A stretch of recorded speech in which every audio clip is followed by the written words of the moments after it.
Hello dear student, तो कैसे हैं आप सभी। और होप सो आप सभी लोग की प्रिपरेशन जो है बेहतरीन चल रही होगी। और ऑलरेडी जो है हमारे अशोका बैचेस जो है वो 24 एसएससी जेईई 24 के लिए स्टार्ट हो चुके हैं। तो हम यहाँ पर बात करने वाले हैं सर आज के सेशन के अंदर कि जो एसएससी जेईई के अंदर इलेक्ट्रिकल के अंदर जो कौन कौन से आपके पास में सब्जेक्ट होते हैं, क्योंकि बहुत सारे स्टूडेंट सर ऐसे भी होते हैं जिनको ये नहीं पता होता है कि एसएससी जेईई के अंदर क्या क्या सिलेबस रहने वाला है। तो किस सब्जेक्ट में कौन कौन से टॉपिक पढ़ने हैं, क्या आपका सिलेबस रहने वाला है, आपके लिए इंपॉर्टेंट सब्जेक्ट कौन कौन से हैं जिन पर आपको पहले फोकस करना है और दूसरे सब्जेक्ट है जिनको बाद में फोकस करना है, कौन से ऐसे एडिशनल सब्जेक्ट है जो एसएससी जेईई के सिलेबस में मेंशन नहीं है बट वहां से भी क्वेश्चन आपके पूछे जा सकते हैं। तो उन सभी के बारे में हम आज के सेशन के अंदर बात करने वाले हैं, क्योंकि सर एसएससी जेईई का जो एग्जाम है वो एक ऐसा एग्जाम है कि बच्चे उसके ऊपर ट्रस्ट करते हैं कि जिस दिन एसएससी जेईई ने बोल दिया कि इस मंथ में एग्जाम होना है और इस दिन रिजल्ट आना है तो सर वो फिक्स आता है। बिल्कुल। लेकिन सबसे अगर बड़ी बात करें तो जो स्टेट जेईई या एई के एग्जाम से सर वैकेंसी निकल तो जाती है, लेकिन पता चला कि फॉर्म जो है कब फिल होगा, उसके बाद में फॉर्म फिल हो गया तो पता रहेगा कि एग्जाम कब होगा। तो बच्चे है ना वहां पर सर एक पर्टिकुलर टारगेट नहीं बना सकते हैं। तो यहां पर एसएससी जेईई को आप एक पर्टिकुलर टारगेट बना सकते हो कि इस मंथ में आपका एग्जाम होने वाला है, इस दिन जो है आपके पास में एग्जाम हो जाएगा, ये सब्जेक्ट आपको पढ़ने हैं और यहां से आपको क्वेश्चन ज्यादातर पूछा जाता है। सर वो फिक्स पैटर्न होता है कि इस सब्जेक्ट में से ज्यादा वेटेज रहेगा, वो भी हम बात करेंगे। तो सर आज के सेशन में जो है क्या क्या चलने वाला है। तो सबसे पहले तो यार बेटा सबका स्वागत है इंजीनियर्स वाला पे। सबसे बड़ी बात, अगर आप तैयारी करने की सोच रहे हैं, अगर आप भी चाह रहे हैं कि यार सर अब मेरे को भी तैयारी करनी है, मुझे भी एक सरकारी नौकरी चाहिए और एक अच्छा एग्जाम मैं देखना चाहता हूं, तो एसएससी जेईई आपके लिए बहुत ही शानदार एग्जाम है, क्योंकि हर चीज की डेट फिक्स है जैसा कि सर ने कहा था। तो अगर आप तैयारी करना चाहते हैं तो कहां फोकस करना है, कहां पे आपको क्या करना है, हल्का सा नॉर्मल रह सकते हैं उस सब्जेक्ट में। ऐसी बहुत सारे डाउट्स होते हैं, कैसे तैयारी करनी है, ऐसी बहुत सारी चीजें हैं। अशोका बैच अगर आपने अभी तक नहीं लिया है पढ़ने के लिए तो आप ले सकते हैं, क्योंकि उससे आपको टेक्निकल का पूरा सपोर्ट, नॉन टेक्निकल का पूरा सपोर्ट मिल जाएगा। और कहां पे आपको फोकस करना है तो वहां उसके लिए हम इस सेशन में बात करेंगे। तो सर स्टार्ट किया जाए, क्या कहते हैं। तो सर अगर हम बात करें सबसे पहले तो यहां पर सबसे पहले जो है सर सिलेबस की बात कर लेते हैं। बिल्कुल। तो इलेक्ट्रिकल इंजीनियरिंग के अंदर अगर हम बात करें तो ऑफिशियली जो है आपको 6 सब्जेक्ट है मेंशन होते हैं, जिनमें से अगर बात करें सबसे पहला सब्जेक्ट है इलेक्ट्रिकल मशीन। तो इलेक्ट्रिकल मशीन, उसके बाद में है आपका बेसिक इलेक्ट्रिकल और उसके बाद में आएगा पावर सिस्टम। सर ये 3 सब्जेक्ट ऐसे हैं लगभग ये 70% जो है वेटेज है वो एग्जाम के अंदर लेते हैं। बिल्कुल। तो यानी कि आपको पता है एसएससी जेईई का जो है, अगर किसी को नहीं पता तो वो भी बताते हैं। एसएससी जेईई का जो 2 एग्जाम होते हैं सीबीटी 1 और सीबीटी 2। तो सीबीटी 1 के अंदर जो आपके पास में 200 क्वेश्चन मिलेंगे और आपके पास में 2 आवर का जो है आपका एग्जाम होने वाला है। यानी कि आपको जो है एक क्वेश्चन करने के लिए अप्रोक्स 30 सेकंड या 35 सेकंड जो है आपको मिलते हैं क्वेश्चन करने के लिए। तो देखो 30-40 सेकंड के बीच में अगर आपको टाइम ड्यूरेशन मिल भी रहा है ना, तो 40 सेकंड जो है अगर उसमें क्वेश्चन करना है तो सर इतनी प्रैक्टिस होनी चाहिए कि क्वेश्चन देखते से आंसर जो है वो लगना चाहिए। बिल्कुल सर, वो बहुत ज्यादा जरूरी है। और अगर आप देखेंगे, अगर बच्चे अगर पढ़ना चाहते हैं या सीखना चाहते हैं तो आप देख सकते हैं कि ये आपका पूरा का पूरा सिलेबस है जो कि आप लोगों को पढ़ना है। इसमें अगर मेन वेटेज की बात करूं तो सर इलेक्ट्रिकल मशीन क्या लगता है आपको कितने नंबर का आता हो? सर कम से कम अगर मैं बात करूं तो 25 से 30 के बीच में वेरिएशन करता है, यानी 25 से 30 क्वेश्चन आपको इलेक्ट्रिकल मशीन के मिलेंगे, यानी कि एक अच्छा खासा वेटेज है। अगर टेक्निकल के 100 क्वेश्चन की बात करूं मैं तो उसमें एक अच्छा खासा वेटेज इलेक्ट्रिकल मशीन लेता है। साथ में आपको बेसिक इलेक्ट्रिकल की बताऊं तो ये भी एक अच्छा खासा वेटेज लेता है। और इसके वेटेज की खासियत ये है कि अगर आप इलेक्ट्रिकल, बेसिक इलेक्ट्रिकल नहीं समझेंगे, अगर नहीं सीख पाएंगे तो आपको इन सब्जेक्ट में भी बहुत परेशानी आनी है। तो कोर सब्जेक्ट कम से कम 25 से 26 क्वेश्चन, 25 से 30 क्वेश्चन के बीच में आते ही हैं बेसिक इलेक्ट्रिकल के। और अगर आपका इसका पढ़ाई अच्छी नहीं है तो मुझे नहीं लगता कि इसमें भी आपको बहुत सारी जगह डाउट आएंगे ही आएंगे। ये सर बिना बेसिक इलेक्ट्रिकल जो है मशीन, पावर सिस्टम या कोई भी सब्जेक्ट पढ़ना जो है वो पॉसिबल नहीं है। Direct weightage, basic electrical direct weightage 25 से 30 नंबर। और अगर मैं इनडायरेक्ट वेटेज की बात करूं तो बहुत बड़ा वेटेज है बेसिक इलेक्ट्रिकल। उसके बाद में अगर हम बात करें तो आपका जो पावर सिस्टम है वो भी आपका अच्छा खासा वेटेज रखता है। लगभग 20 क्वेश्चंस के अराउंड जो है पावर सिस्टम में से पूछे जाते हैं। उसके बाद बेसिक इलेक्ट्रॉनिक्स की बात करें तो ये 8 to 10 मार्क्स जो है आपका वेरी करेगा। और मेजरमेंट है वो भी आपका 8 to 10 मार्क्स वेरी करेगा। और यूटिलाइजेशन जो है, फिलहाल यूटिलाइजेशन ऑफ इलेक्ट्रिकल एनर्जी जो सब्जेक्ट है जिसमें एस्टिमेशन और कॉस्टिंग, अगर उसकी भी हम बात कर लेते हैं तो ये भी सर काफी अच्छा वेटेज रखता है अभी फिलहाल के एग्जाम्स के अंदर। और लगभग 10 to 12 क्वेश्चन जो है आपको इसके अंदर से भी पूछे जाते हैं। तो ध्यान रखना, ये जो है आपके पास में ये तो सर ऑफिशियल सिलेबस है। अब ऐसे कौन कौन से सब्जेक्ट हैं जिनके क्वेश्चन ऑफिशियली तो सिलेबस में नहीं है लेकिन कभी कभार एग्जाम में पूछ लिए जाते हैं। बिल्कुल सर, ऐसे भी बेटा बहुत सारे बच्चे क्या करते हैं जो एसएससी की तैयारी कर रहे हैं उनको लगता है यही सिलेबस पढ़ना है, इन्हीं सब्जेक्ट के नाम पे जो सिखा दिया जाए, जो सीख लिया जाए वो ही जरूरी है। पर अगर आप प्रीवियस ईयर के क्वेश्चंस को अगर आप देखोगे या पैटर्न समझोगे तो आपको समझ में आएगा कि बहुत सारे बेसिक के क्वेश्चंस है ना, कोई सब्जेक्ट को किसी दूसरे सब्जेक्ट से कनेक्ट करके क्वेश्चन पूछ लिया गया, तो आपको इन सभी सब्जेक्ट के भी बहुत अच्छे से छोटी छोटी चीजें पता होनी चाहिए, क्योंकि ये आपके सभी सब्जेक्ट मिलके आपके 8 से 10 नंबर बढ़ाएंगे ही बढ़ाएंगे। इनका कोई सिलेबस में है ना शो नहीं किया है सिलेबस में कि ये सब्जेक्ट होंगे, पर अगर आप देखोगे तो मैं आपको बता देता हूं, जैसे कंट्रोल सिस्टम में आपको बहुत सिंपल सिंपल चीजें पता होनी चाहिए, डैम्पिंग रेशियो क्या होता है, ऐसी बहुत सारी चीजें हैं जो आपको पता होनी चाहिए। ठीक है, इसके अलावा पावर इलेक्ट्रॉनिक्स है, डिजिटल इलेक्ट्रॉनिक्स है, इनमें से भी क्वेश्चन पूछ लिए जाते हैं, सिलेबस में नहीं डिफाइन है, फिर भी एक दो तीन क्वेश्चन पूछ लिए जाते हैं। और मटेरियल साइंस है, तो ये सब्जेक्ट ऐसे हैं जिनमें से आपको कुछ भी पूछा जा सकता है और ये सब्जेक्ट आपको 8 से 10 नंबर देंगे। अब आप कहोगे कि सर इतने सारे सब्जेक्ट और 10 नंबर मिल रहे हैं। सर यहाँ पर जो है ना, मतलब फिक्स नहीं है, 100% नहीं है कि हाँ आएगा ही आएगा, लेकिन सर जिस दिन आता है, पावर इलेक्ट्रॉनिक्स से एक बार आया था तो 3 क्वेश्चन यहीं से पूछ लिए थे SCR में से। अगर मटेरियल साइंस की बात करते हैं सर, कभी कभार मटेरियल साइंस के क्वेश्चन पूछता है तो मटेरियल के बारे में प्रॉपर्टी पूछ लेता है। बिल्कुल, तो बेटा ये सब्जेक्ट भी आपको पढ़ना पड़ेगा, लेकिन इन पर जाने से पहले सर मेन सब्जेक्ट है, मेन सब्जेक्ट पहले कवर करने हैं, पहले आपको वो मेन सब्जेक्ट कवर करने, उसमें भी सबसे ज्यादा वेटेज की अगर हम बात करें तो आपको पता है कि मशीन, पावर सिस्टम और ये रखते हैं। सर यहाँ पर अगर हम बात करें इलेक्ट्रिकल मशीन के अंदर, अगर आप इस इलेक्ट्रिकल मशीन के सिलेबस को अगर आप देखोगे जो ऑफिशियली डिफाइन है, तो ये मान के चलो नाम का ही ऑफिशियल सिलेबस है। इसके अलावा यहाँ पर बहुत सारी चीजें भी और एक्स्ट्रा आपको पूछी जाती हैं। अगर ऑफिशियल सिलेबस में अगर आप देखोगे तो डीसी मशीन के अंदर उन्होंने बोल रखा है construction, basic principle of DC motor and generator, जो Fleming right hand rule, left hand rule की बात करता है, वहां से क्वेश्चन पूछेगा। फिर उसके बाद में देयर कैरेक्टरिस्टिक्स, यानी कि जनरेटर हो या मोटर हो उसकी कैरेक्टरिस्टिक्स, उनका speed control, starting of DC motor, methods of braking and losses efficiency, यहां तक आपको दे रखा है। लेकिन यहां पर देखो टेस्टिंग वाला टॉपिक मेंशन नहीं है बेटा, यहां पर टेस्टिंग के भी क्वेश्चन आ जाते हैं, बहुत बार parallel operation of DC generator के भी आ सकते हैं। तो बहुत सारे टॉपिक ऐसे भी हैं जो इसमें नहीं दिए हुए लेकिन वहां से क्वेश्चन आते हैं, बट ऐसी कोई दिक्कत नहीं है। ये जो पूरा कंप्लीट मशीन है वो मैं आपको बहुत बेहतरीन तरीके से जो है वो पढ़ाने वाला भी हूं, ठीक है, और ऑलरेडी ये क्लासेस आपकी चल भी रही है। यहां पर बात करें सिंगल फेज और 3 फेज इंडक्शन मोटर, जिसके अंदर construction, principle operation, voltage regulation, open circuit test, short circuit test, अगर हम बात करें losses efficiency, effect of voltage, frequency, आपके पास में लॉसेज, ये सारे टॉपिक्स रहेंगे। अगर आप देखोगे तो यहां पर जो है, यहां पर स्पेशल मोटर जो है वो आपका बहुत अच्छा खासा वेटेज रखता है ना। अब स्पेशल मोटर के बारे में अलग से उन्होंने नहीं लिखा है, लेकिन अगर हम बात करें यहां पर देखो ट्रांसफॉर्मर जो है, ट्रांसफॉर्मर भी पूरा आपका एग्जाम के अंदर पूछा जाएगा, सिंक्रोनस मशीन भी पूछा जाएगा। यहां पर उन्होंने लिख दिया कि सिंगल फेज इंडक्शन मोटर जो है वो आपको दे रखा है, बट यहां पर स्पेशल मोटर जो है, जैसे अगर हम बात करें servo motor, BLDC motor, hysteresis motor, reluctance motor, ऐसे भी बहुत सारे टॉपिक्स हैं जो एग्जाम में पूछे जाते हैं, बट वो सारी चीजें आपको टेंशन लेने की जरूरत नहीं है, वो सारा जो है मैं आपको बेहतरीन तरीके से पढ़ाने वाला हूं। लेकिन सर अगर हम बात करें, ये तो मशीन का हो गया सिलेबस, बहुत सारे स्टूडेंट जो है बेसिक इलेक्ट्रिकल में जब पढ़ते हैं ना, उनको डाउट रहता है कि सर ट्रांजिएंट हमारे सिलेबस में तो नहीं है, हमें नहीं पढ़ना है, तो क्या बेसिक इलेक्ट्रिकल में ट्रांजिएंट भी है या नहीं है? देखिए मैं बेटा एक सबसे बड़ी बात समझो पहले तो, कि कोई भी सब्जेक्ट को हम लोग सीख रहे हैं या पढ़ रहे हैं तो ये बहुत जरूरी है कि उस समय हम उस सब्जेक्ट को ये सोच के पढ़ें कि हमें सीखना है। ठीक है, अगर आप एग्जाम के पर्सपेक्टिव से पढ़ोगे तो हर एग्जाम अलग अलग पेपर देता है, हर एग्जाम का करीब करीब कुछ ना कुछ डिफरेंट या अलग सिलेबस हो जाता है, छोटा मोटी चीजें। ठीक है, तो कोशिश करिए कि एक बार बहुत अच्छे से सब चीज पढ़ लीजिए। अगर ट्रांजिएंट का भी कोई चीज आएगा तो आपसे बहुत सिंपल सी चीज पूछी जाती है जनरली, आप देख सकते हैं कि डीसी और sinusoidal response of RLRC circuit,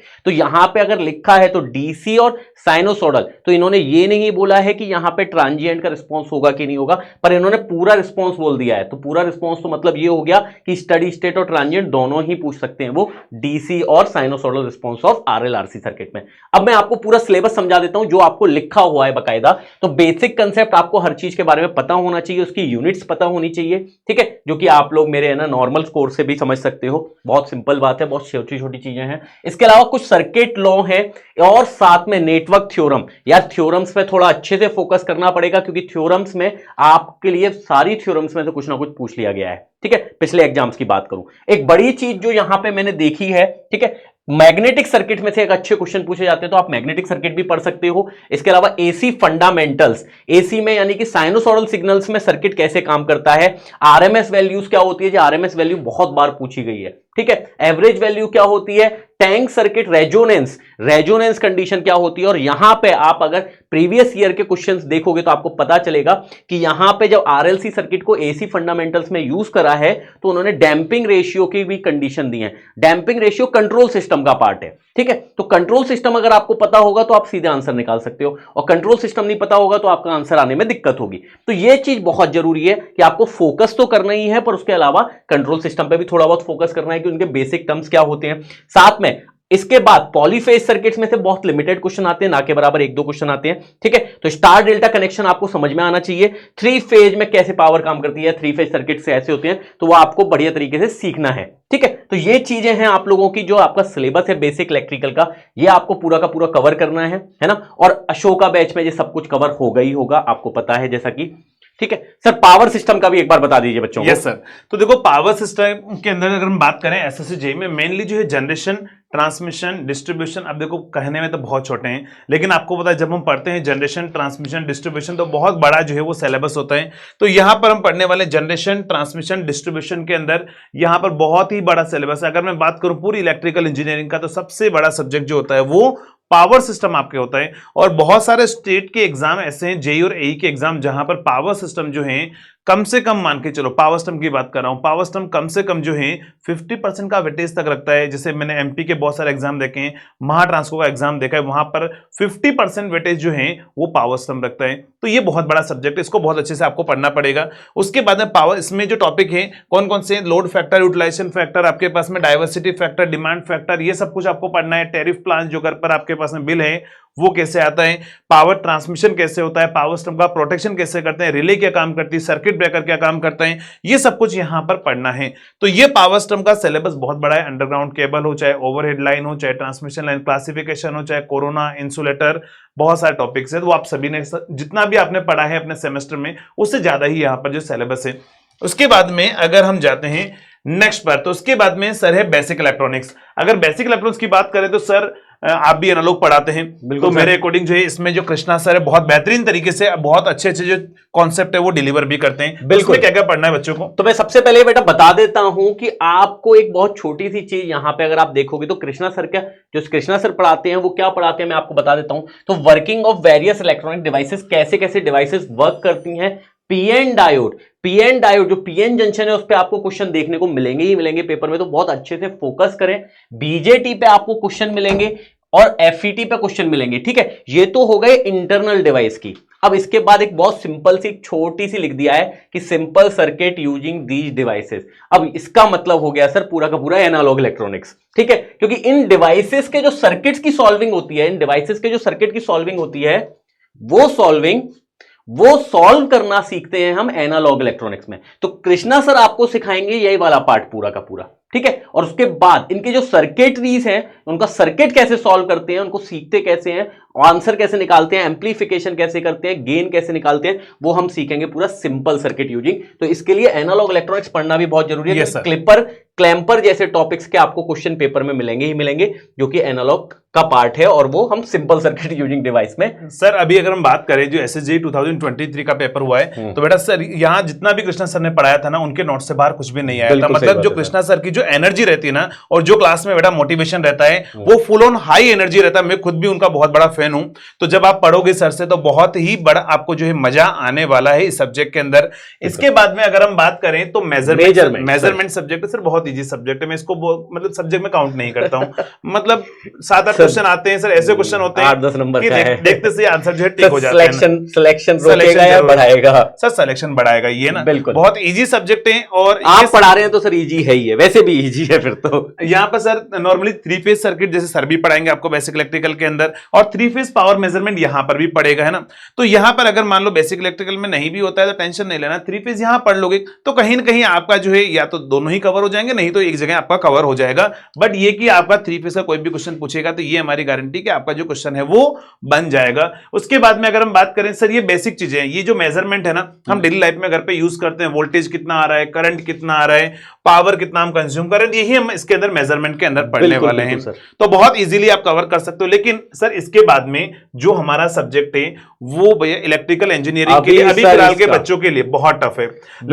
लेकिन सर इस सब्जेक्ट की बात करूं, utilisation of electrical energy, sir ये मयंक सर पढ़ाते हैं और मैं बोल रहा हूं full on energy Mayank sir का मैंने देखा है कि छोटी से छोटी चीज जो है वो भी क्लास के अंदर बच्चों को एक्सप्लेन करते हैं। मयंक सर को सर है ना इंडस्ट्रियल एक्सपीरियंस है, उसका भी बहुत बेनिफिट देते हैं बच्चों को, है ना। जैसा वो बता भी रहे थे कि टेंडर्स हमने बहुत सारे भरे हैं तो हमें पूरा याद हो गया है कि टेंडर्स कैसे कैसे काम करते हैं, और आजकल टेंडर जो है बहुत ज्यादा इंपॉर्टेंट भी है, इंपॉर्टेंट भी हो गया है। तो बेटा यहाँ पर ये जो यूटिलाइजेशन वाला और एस्टिमेशन कॉस्टिंग वाला पार्ट है, वेल्डिंग हो, इलेक्ट्रोप्लेटिंग हो, चाहे आपके पास में इल्यूमिनेशन, जो घर पर आपके पास लाइट आ रही है, लाइट का जो बल्ब है उसकी कितनी एनर्जी आपकी सरफेस पर पहुंच रही है, तो यहां पर जितनी सरफेस पर एनर्जी पहुंच रही है तो उस एनर्जी से हाई एनर्जी पर जो है ना यहां पर सर बहुत बेहतरीन तरीके से आपको इस सब्जेक्ट को कवर करेंगे।